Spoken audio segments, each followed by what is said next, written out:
everyone. Welcome back to Camp Imagineering. Today, Miss Chris and Miss Margie are ready to give you a crash course on the different types of mechanical engineering. And you may ask, what kind of jobs can you get with a mechanical engineering technology degree? Well, there's automotive, consulting, design, electrical mechanical, environmental engineering, energy conservation engineer, industrial engineering, and manufacturing. So what does a mechanical engineer do? Well, they rely on what is called trial and error, and that means they find solutions to make things work. They basically fix things, just like, your parents do. They fix things like airplanes, cars, machines, bicycles, ovens, construction, bridges, tools, and there's many more that we could probably list here. Okay, boys and girls, in this next slide, it shows an engineer looking at his design plan along with the data in his laptop there, and it's also providing information for the parts that he is working on. So where should we start? I know, let's learn about pinwheels and wind turbines. They create power with tools and blades and wind, and it serves environmental needs. And let's not forget about the mechanical engineer who helps makes this work.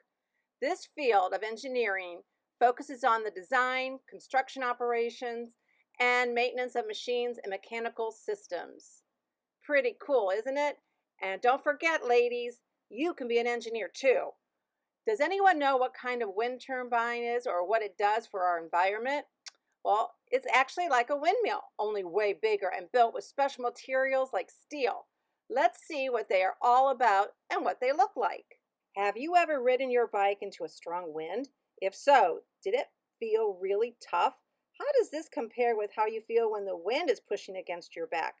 Does that make you feel ready for the Tour de France? In this science activity, you'll explore how wind-powered devices such as the wind turbines and pinwheels also react in different ways to wind direction. And so the key concepts of energy is energy, power forces, and machines. Okay, boys and girls, let's take a look at wind turbines. And windmills are examples of wind turbines that convert wind energy into mechanical energy. They have rotors with blades that is connected to a shaft. As wind energy hits the blades, the rotor turns, which causes the shaft to turn as well. As the shaft turns, it is able to do work and produce either mechanical or electrical energy. The more wind that hits the blades, the more the rotor can turn and the more energy the wind turbine can produce. Netherlands is a country well known for its windmills that have been used for centuries to grind corn, drain land, and cut wood. Wind farms, on the other hand, are examples of wind turbines that convert wind energy into electrical energy. And in California, you can see rows of wind turbines along windy ridges and mountain passes. The wind turbines on these wind farms connect directly into power grids and produce 5% of the electricity that the entire state uses. Background wind turbines are machines that change the energy in wind into mechanical or electrical energy.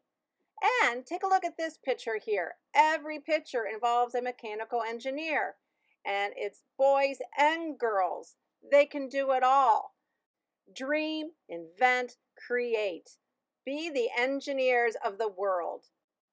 Here are a few windmills that are around the world. See if you can guess where they might be located. I bet the ones with the tulips might be in the Netherlands. I know that there's a few in Pennsylvania, and there's a lot in Palm Springs. Whew, that's a lot of wind that they're converting into energy. Good for them. We have a few really fun crafts today, so let's get started. We are going to make a pinwheel today. I believe that the craft material was not included in the package, but I'm sure you have a piece of paper, a straw, and maybe some tape. So let's give it a try. These are going to be paper pinwheels. All right, take it away, Miss Chris. Here we go.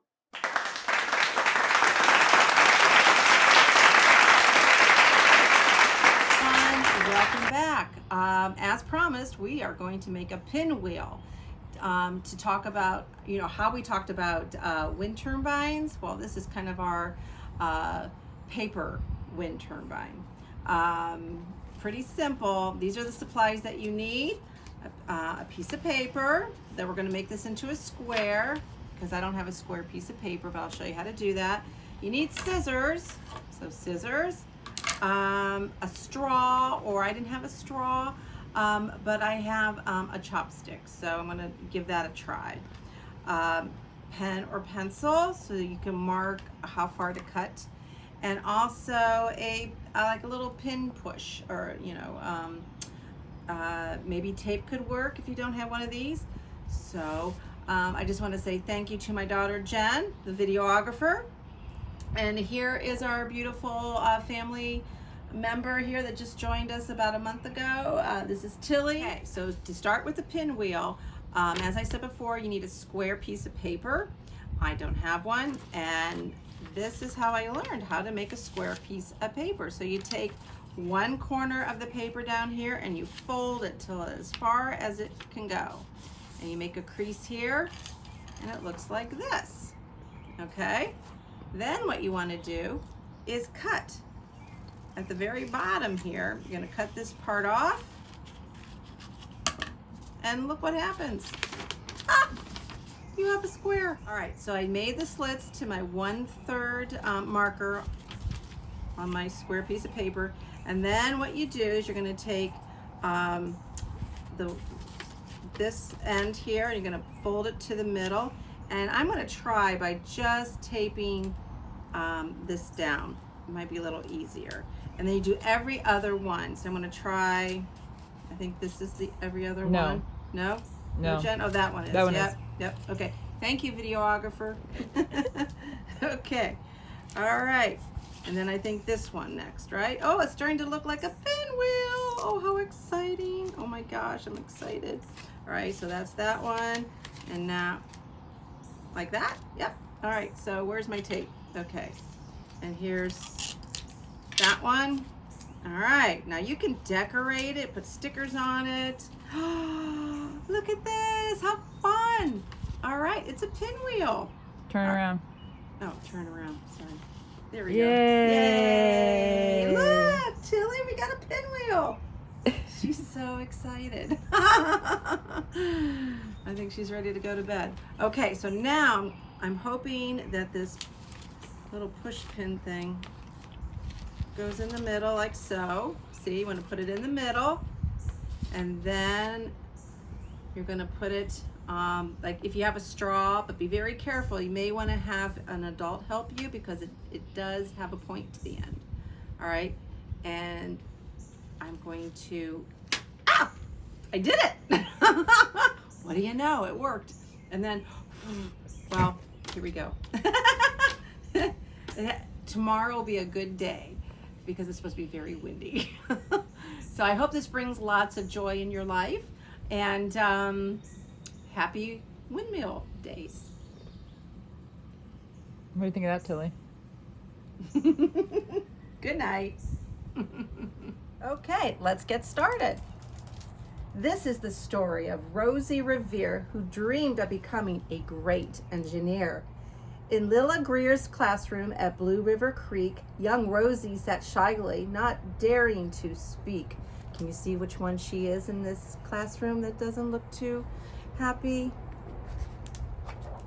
But when no one saw her, she peeked in the trash for treasures to add to her engineer's stash. And late at night, Rosie rolled up her sleeves and built in her hideaway under the eaves. Good for her. Alone in her attic, the moon high above, dear Rosie made gadgets and gizmos she loved. And when she grew sleepy, she hid her machines far under the bed where they'd never be seen. Pretty cool stuff that she came up with. When Rosie was young, she had not been so shy. She worked with her hair swooping over one eye and made fine inventions for uncles and aunts, a hot dog dispenser and helium pants. The uncle she loved most was Zookeeper Fred. She made him a hat to keep snakes off his head.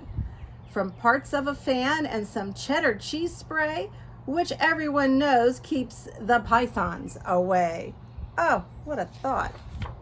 And when it was finished, young Rosie was proud, but Fred slapped his knee and he chuckled out loud. He laughed till he wheezed and his eyes filled with tears, all to the horror of Rosie Revere, who stood there embarrassed, perplexed, and dismayed. She looked at the cheese head and then looked away.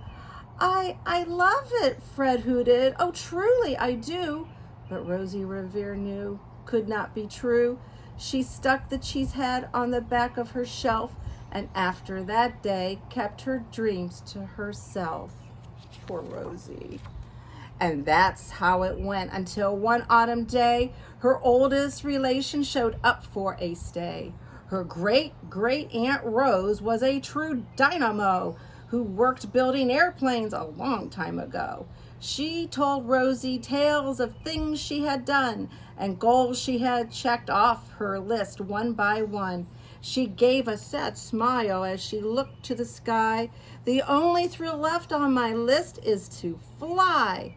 But time never lingers as long as it seems. I'll chalk that one up to an old lady's dreams. Well, let's see what happens. That night, as Rosie lay wide-eyed in bed, a daring idea crept into her head. Could she build a gizmo to help her aunt fly? She looked at the cheesehead and said, "No, not I." But questions are tricky, and some hold on tight. And this one kept Rosie awake through the night. So when dawn approached and red streaks lit the sky, young Rosie knew just how to make her aunt fly. Pretty smart girl. She worked and she worked till the day was half gone, then hauled her cheesecopter out onto the lawn to give her invention a test just to see the ridiculous flop it might turn out to be. Whoa! Strapped into the cockpit, she flipped on the switch. The Hello Cheesecopter sputtered and twitched. It floated a moment and whirled round and round, then froze for a heartbeat and crashed to the ground. Then Rosie heard laughter and turned round to see the old woman laughing and slapping her knee. She laughed till she wheezed and her eyes filled with tears, all to the horror of Rosie Revere, who thought, "Oh no, never, not ever again will I try to build something to sputter or spin or build with a lever, a switch, or a gear, and never will I be a great engineer." Aw, poor. I hope things turn around for Rosie. Your brilliant first flop was a raging success. Come on, let's get busy and on to the next. She handed a notebook to Rosie Revere, who smiled at her aunt as it all became clear. Life might have its failures, but this one was not it. The only true failure can come if you quit.